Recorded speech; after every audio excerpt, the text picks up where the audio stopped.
sea también. El día de hoy se me ha dado la oportunidad de explicarles sobre el tema de enfermedad diarreica.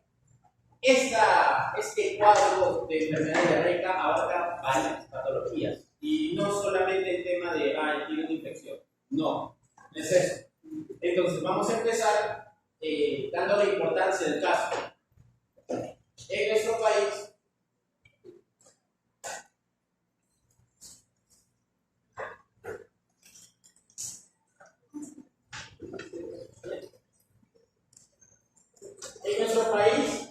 es notorio la cantidad de pacientes que llegan a la emergencia o a los consultorios de primer nivel de atención por dolor abdominal y diarrea. Y es tanto que en el censo, por lo menos lo reportan alrededor de 300.000 pacientes al año para la atención. Debido a esto, nosotros vamos a hablar sobre este tema. Y para hablar de este tema, tenemos que definir primero qué es diarrea.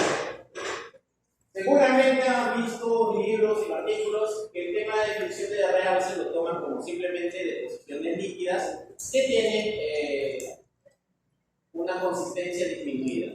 Y no solamente es eso, tenemos que hablar de que la persona sana, un adulto sano, aproximadamente produce 200 gramos por día de heces.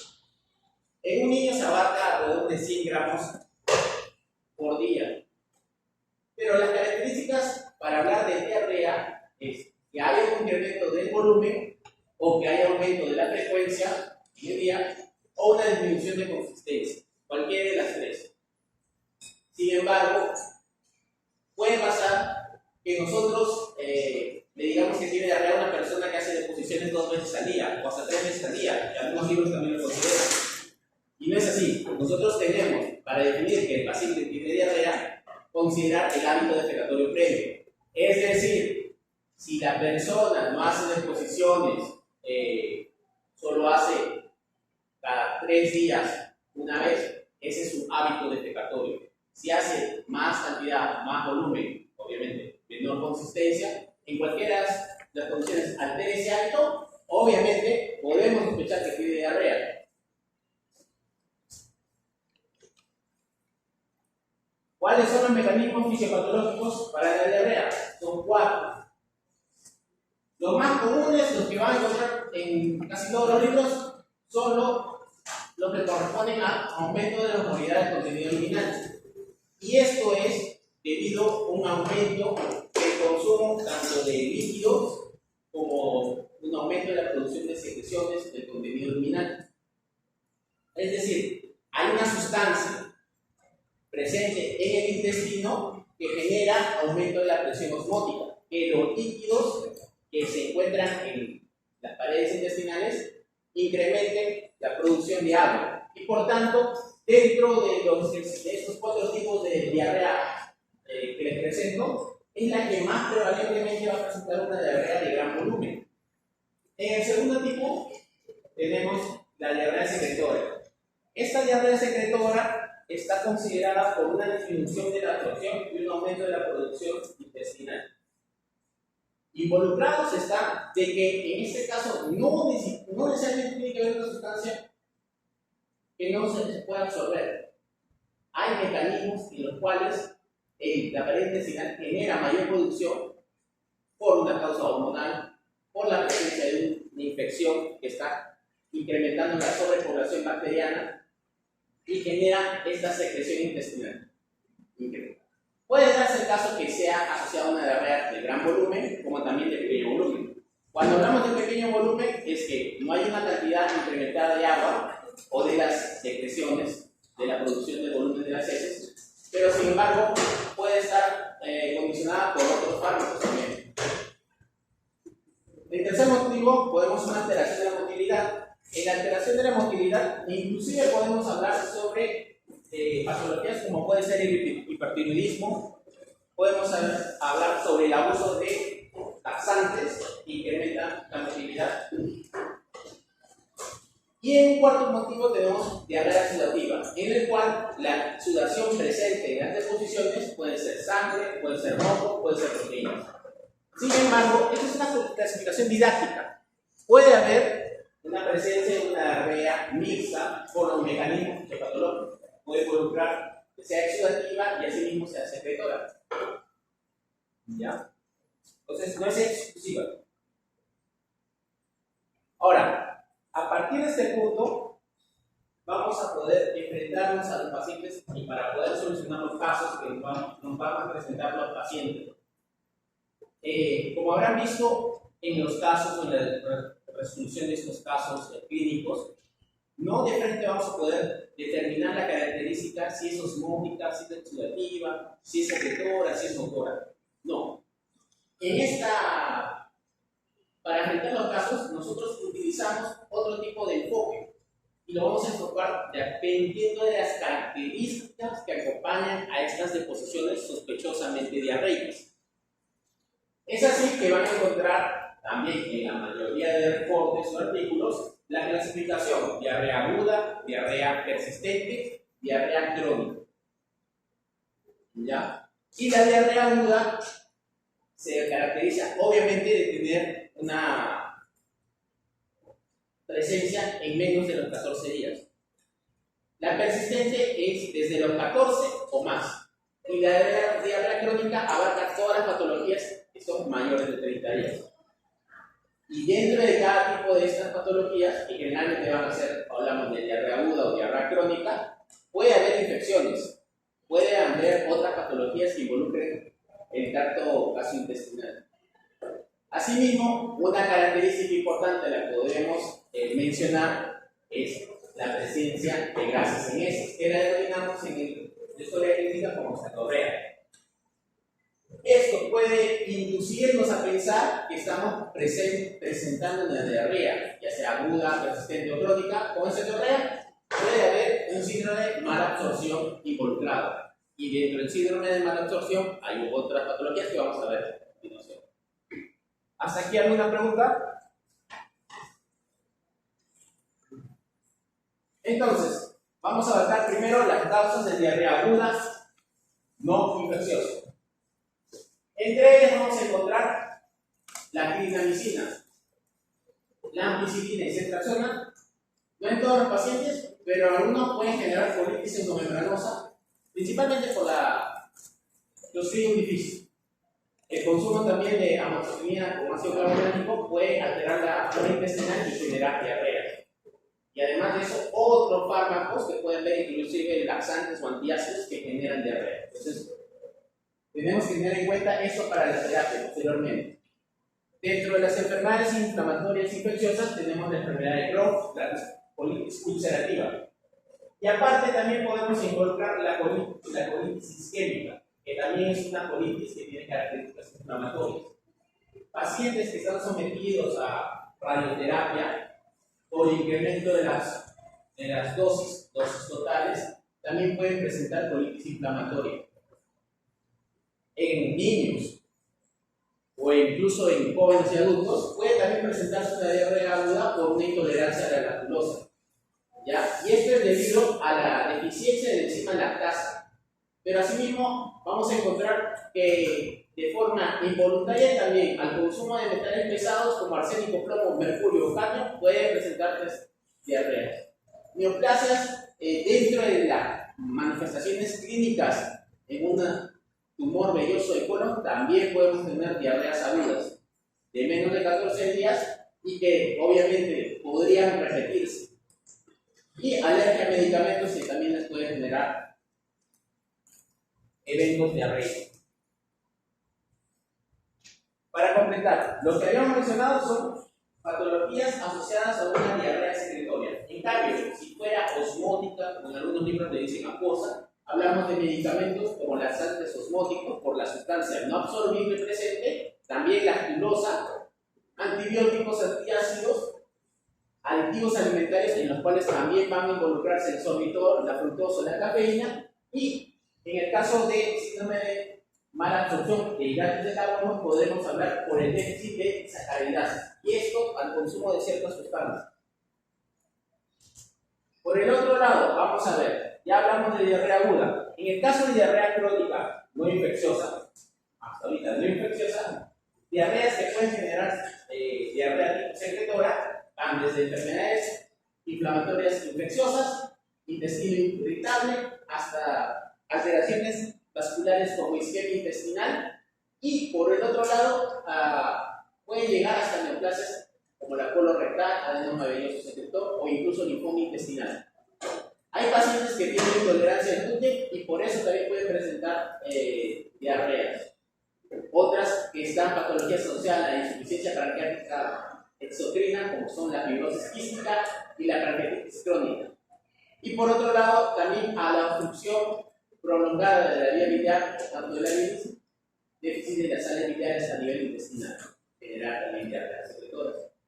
Y posterior a operaciones como la gastrectomía, vagotomía, simpactomía, colecistectomía o retención intestinal amplia, que generaría un síndrome intestinal corto, también se puede presentar. Existe endocrinometabólicos en el cual, como hemos mencionado al inicio, puede presentarse hipertiroidismo, también asociado con una neuropatía diabética, también asociado con una insuficiencia adrenal, síndrome de Addison, y además de eso, existen, ya no son muy frecuentes, por eso no lo incluí en la tabla, lo que son patologías asociadas a tumores endocrinos, neuroendocrinos, que pueden ser en distintos segmentos de la observación intestinal, pero también pueden favorecer por su producción hormonal a la secreción, al aumento de la frecuencia de diarrea.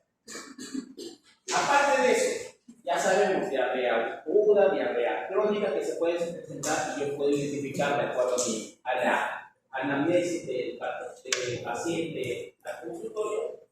¿Cómo yo voy a dar importancia si es una diarrea grave? Porque esa gravedad me va a dar mayor severidad. Si este paciente, a pesar de que ya ha tenido diarreas, ha perdido líquidos en las deposiciones, no tolera el consumo de vía oral de las bebidas o las comidas. Primero son las comidas o las bebidas. Eso es grave. Requiere hidratación endovenosa. Paciente con características de deshidratación. Este es más frecuente para notarlo en un niño. Rápidamente puede generar una deshidratación moderada severa, en el cual el niño está apático, con tendencia a letargia, no quiere hacer actividades, y incluso las lágrimas ya son menos cuando intenta llorar.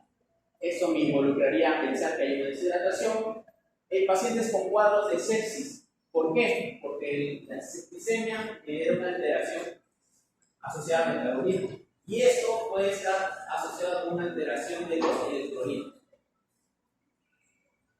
Pacientes mayores de 70 años. ¿Por qué? Son adultos mayores pertenecientes a una población vulnerable. Generalmente los pacientes adultos mayores tienen el problema de que la ingesta de líquidos es menor, a pesar de que pueden tener una nutrición adecuada, la aridez de la sed en ellos es menor y por tanto no se preocupan por consumir por lo menos 1,5 litros, 2 litros de líquidos al día. La fiebre alta sostenida, que no ha llegado a ser tratada, y comorbilidades como síndrome linfoproliferativo, diabetes, cirrosis, pueden complicar la situación de un momento a otro. También pacientes inmunosuprimidos como el SIDA. Y una característica es diarrea inflamatoria. En el caso de diarrea inflamatoria, vamos a hablar que es un tipo de los que nosotros podemos mencionar. Que para poder diferenciarlo entre una diarrea no inflamatoria y inflamatoria, hay características. Y esto sí pueden notarlo en el anamnesis y cuando rescaten información del paciente o familiar. Entonces, normalmente o generalmente, la diarrea inflamatoria se presenta a nivel del intestino grueso. Tiene poco volumen, o sea, una diarrea de pequeño volumen. Puede presentar moco, puede presentar sangre en las deposiciones. Puede haber tenesmo. ¿Alguien sabe qué es el tenesmo?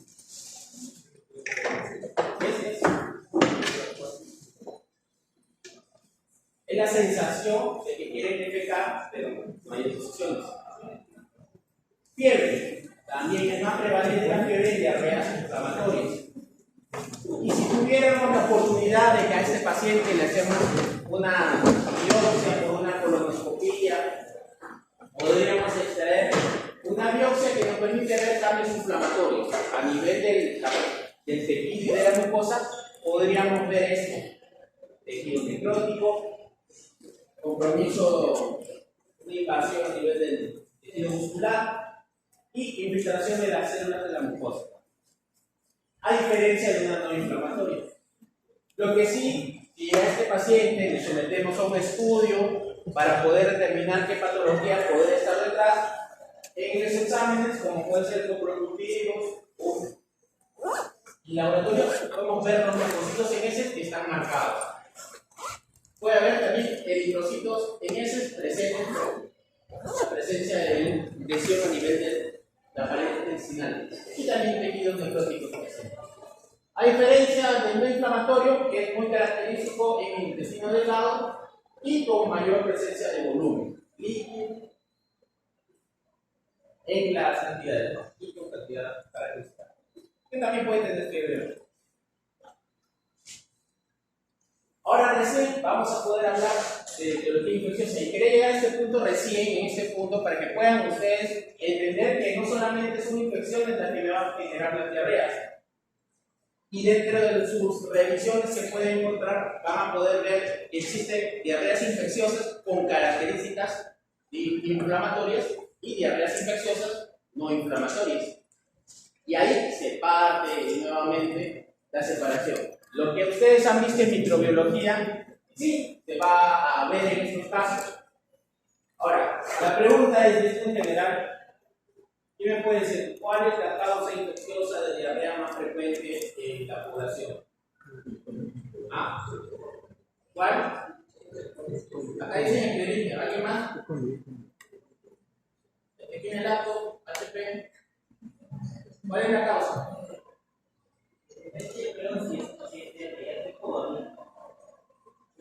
Digamos, es igual. A ver, tu compañera que también tiene la última fila, ¿cuál sería la causa principal para ti en la población de diarrea infecciosa? ¿Cuál? Escherichia coli. ¿Alguien más?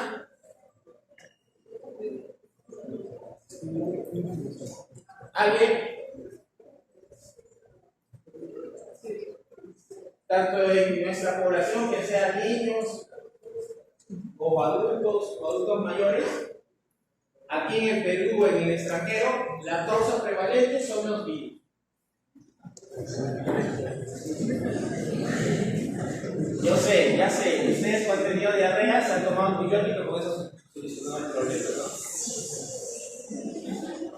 Lo que pasa es que si yo sufro de una diarrea o un problema viral, si soy una persona inmunocompetente, voy a generar mecanismos de defensa que me van a permitir defenderme del virus, mientras él hace su proceso de incubación o pródromos y va al estado de convalescencia. Ya habrá pasado aproximadamente los 10 a 14 días. Entonces, si hubieras tomado el antibiótico o no, tenía una infección viral, diarreica, causa viral, no hubiera afectado en nada. Lo que sí te hubiera calmado los sintomáticos que podemos hacer paracetamol para la fiebre. A veces utilizamos imeticona, que es para disminuir la cantidad de gases intestinales, de nutrientes intestinales. Y bueno, quizás algún analgésico mayor para el dolor cólico que puede presentar. Entonces sí, si van a hacer el examen en el extranjero, en Estados Unidos, va a hacer eso, van a buscar por virus. Y ahí sí tienen la oportunidad de quizás hacer un estudio mayor y ese paciente en emergencia le pueden detectar el virus que tiene presente. Pero normalmente nosotros nos abarcamos a ver si hay complicaciones para hospitalizar al paciente, si no, quizás un tratamiento bacteriano de acuerdo a las características presentes del paciente, antibacteriano, pero considerando el hecho que siempre la prevalencia va a ser por virus. Entonces acá tenemos el rotavirus, el norovirus y el adenovirus. Obviamente lo vamos a ver más en pediatría porque hay más mal entendido por los niños que generalmente van a presentar estas patologías. Y por el otro lado, en la diarrea infecciosa inflamatoria, puede estar el sitio megalocútico. A nivel bacteriano, aquí se amplía la situación. Campylobacter, Salmonella notifi, Shigella, Escherichia coli que mencionaron, ahí sí.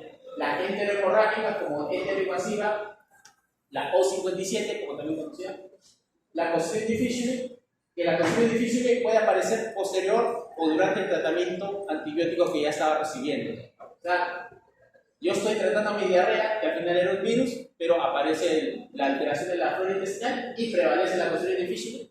Uy, entonces aquí requiere otro tratamiento antibiótico, porque normalmente es el principio que da para las diarreas comunes.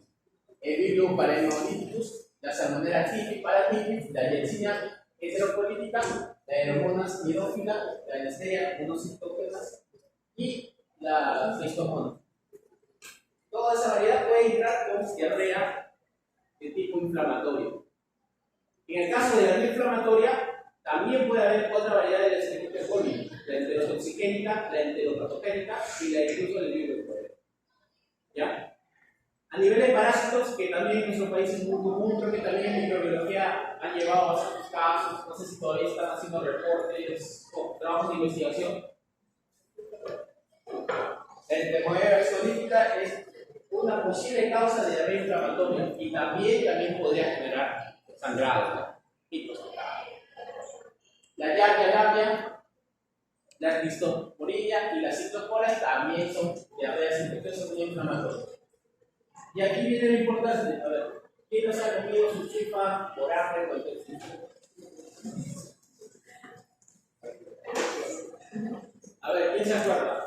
Dentro de lo que nosotros vemos, estos tres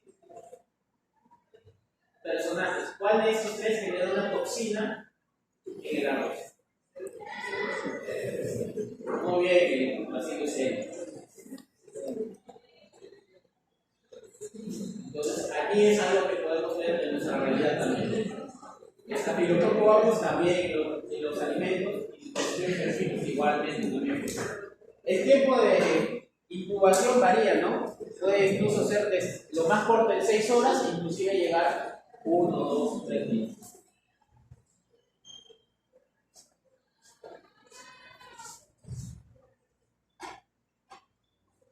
Por otro lado, vamos a ver ahora las causas infecciosas que pueden llegar a presentar una diarrea crónica.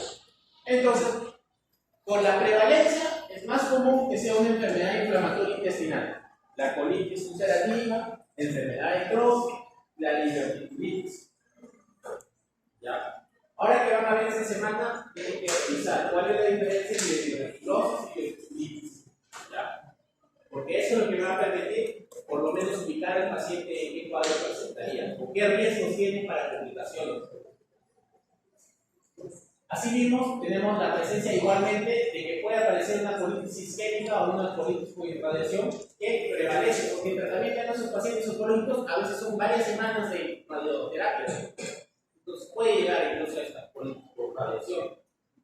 Y también no podemos dejar de lado que puede haber procesos infecciosos. En este caso, los más comunes en generar una diarrea más crónica sin llegar a ser sin haber sido recibido un tratamiento adecuado antibiótico. La Shigella, Salmonella, Enterobacter, la Yersinia. Dentro de los virus, el herpes, obviamente es incurable, simplemente va a poder haber repercusiones, brotes, aparición del citomegavirus. También puede haber daños en parásitos como las ameliasis o los estronquiloides que pueden demorar en la detección. Esto la basa con un hemograma, tratar de encontrar el parásito donde se encuentra. Y neoplasias como el cáncer de colon, entre sus manifestaciones, como los linfomas, que también requieren mayor estudio, la biopsia para poder determinar la etiología. Ahora, les mencioné, si tuviera la oportunidad de que el paciente me dice, las heces no botan, ¿ya? Las heces no se hunden rápidamente, es una diarrea crónica que tengo varios meses presente, podría pensar que hay detrás un síndrome de malabsorción o la cetorea. Y dentro de esta mala absorción puede ser de causa entérica como alteración de la mucosa, que puede ser por intolerancia al gluten, por el Whipple, por la enfermedad de Whipple, por la llaga, por el linfoma, por enfermedades como pueden involucrar sistémicas como la amiloidosis, que puede ubicarse no solamente a nivel intestinal, sino también en el cerebro, el corazón. También tenemos otros casos como, bueno, ya no es nuestro ambiente, pero el estudio también puede presentarse. El síndrome de intestino colon es debido a la resección intestinal del intestino delgado y no llega a ser una adecuada absorción y por tanto se elimina gran cantidad del contenido alimenticio con la disminución del tratamiento de disminución de la absorción de las grasas. El sobrecrecimiento bacteriano, en el cual involucraría la infección de por medio, y esta sobreproducción bacteriana limitaría la infección, y la isquemia mesentérica crónica, que puede tener un lapso variable en el tiempo. También tenemos síndromes de mala digestión, como puede ser causantes de una insuficiencia exocrina del páncreas y concentraciones inadecuadas de ácidos biliares, que tampoco permitirían la absorción y tratamiento de los ácidos grasos. Posteriormente vamos a tener que ver que también existe la condición en la cual tenemos un paciente y nos dice hay sangre en las heces. Puede haber sangre cuando lo presentan, hacen deposiciones y ven ahí sangre. Puede contarte también el paciente que se limpia y también hay sangre. Para esos eventos nosotros tenemos términos. Puede haber no solamente una sangre presente en las deposiciones porque fue emitida a nivel intestinal, también puede haber un sangrado a nivel anal, asociado muy prevalentemente con hemorroides. Pero una hemorroides no me explicaría una diarrea. Entonces hay que también en la anamnesis determinar, ¿ese sangrado es de una lesión anal o inclusive ese sangrado solamente se ve mezclado en las deposiciones? Y muy aparte, pues, lo que ya han visto esta semana ya, la presencia de melena, que la melena es una deposición negra, pastosa, viscosa y maloliente, y cobreana. Es muy distinto. Aquí estamos hablando que hubieran rastros en las deposiciones de sangre. Y los más prevalentes asociados a esta causa, si vamos a ver lo infeccioso, es la shigella, la salmonella, el campylobacter, la yersinia y el clostridium. ¿Ya? Esos son los más prevalentes que tendrían que buscar primero en nuestro medio. Por otro lado, ya para completar, luego de hablar de las distintas posibles causas y las clasificaciones que podemos tener dentro de las enfermedades diarreicas, tenemos que ver de la manifestación. ¿Quién no ha tenido una diarrea? Estamos de acuerdo que la mayoría de casos se asocian con dolor abdominal, de tipo cólico, difuso, y vamos a poder ver también distensión intestinal por incremento de gases asociados a procesos infecciosos, náuseas y vómitos, eso puede ser variable, fiebre, que también puede asociarse tanto problemas infecciosos como tumorales. También existe la fiebre por neoplasia. Malestar general, tenemos rectal, que hemos hablado, anorexia. Una vez que ustedes han tenido o están presentando deposiciones, recuerden que ha habido la oportunidad que les ofrecen comer algo y ustedes ya no quieren comer. Disminución del peso también, y pueden asociarse también calambres o procesos de deshidratación, leve, moderado, severo. Pero no solamente queda eso. Ya que estamos hablando de diarreas agudas y crónicas, también existen manifestaciones extraintestinales que se pueden presentar. Aparte de la deshidratación, que puede haber un trastorno del sensorio, mayor de letargo o apatía, tenemos que ver que esta infección localizada a nivel intestinal puede generalizarse en la sangre y generar una bacteriemia. ¿Ya? Podemos ver también la presencia de un síndrome hemolítico urémico por la presencia de una infección debido a una toxina de la Shiga, por la presencia de la Escherichia coli que produce esta toxina. Tiene alto riesgo de generar este síndrome. El Campylobacter jejuni, asociado con la presencia o la presencia del síndrome de Guillain-Barré. Bueno, no solamente eso, también existen otras infecciones, pero es el más prevalente. Y también puede haber reactivación de la artritis en los pacientes, en adultos mayores. Y también la presencia del síndrome de colon irritable por el proceso inflamatorio que ha generado. Para finalizar y ver en nuestra población, existen otras patologías que no necesariamente van a venir con diarrea en su presentación, pero sí pueden presentarla. Y ese es el caso de la dengue, que ahorita nos está lastimosamente afectando, porque esto ya es en la actualización de febrero de 2024, que el reporte ya llega a 25.000 pacientes con dengue, con mayor probabilidad de confirmación e incluso mayor incremento de pacientes con dengue sin signos de alarma, felizmente, porque los que tienen signos de alarma y los que tienen dengue grave tienen que ser hospitalizados. El resto puede manejarse con sintomáticos, pero igualmente corren riesgo de deshidratación en cualquier momento. ¿Y debido a qué? Ya desde el 93, y no solo en nuestro país, sino también en otros países de Sudamérica que presentan el problema del dengue, vamos a ver que la diarrea puede ubicarse dentro de las 3 primeras causas. Ahorita hasta hay reportes que involucran la segunda causa, el segundo motivo por el que ingresa a emergencia y que resulta ser un proceso infeccioso como dengue. Entonces también alertan por eso. Quiere decir que no necesariamente va a haber un mecanismo fisiopatológico presente detrás del dengue, también puede haber una infección asociada y por debido a este compromiso sistémico genera problemas. Bueno, finalmente les agradecería que revisen los artículos, son parte de los trabajos que he realizado para hacer esta exposición y pueden ver que involucra artículos tanto de revisión como en la práctica clínica.